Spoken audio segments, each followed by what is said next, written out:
Po otrimanej schadzky predsjedatelj opštiny Predrag Vuković nahlášal, že se na to sposob spoljňuje obecanje hraždanom Šidu.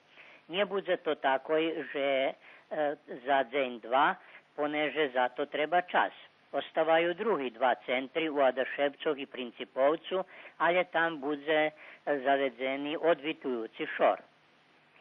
Opredzeljenje vladi Republike Srbije, že bi se migranti rovnomirno rozpodzeljeli i tak migrantska kriza prenjesla na veće i menši centri u Srbiji, naglašal državni sekretar Nenad Ivanišević, zekujući lokalnej samoupravi i hraždanom u Šidze na porozumenju, poneže migrantska kriza nje počala včera, jak hutorel, a prez opštinu Šid prešlo najmenje 500 po 600 tisjači ľudzoch i nje u šore da Šid teraz má kolo 2000 migranti.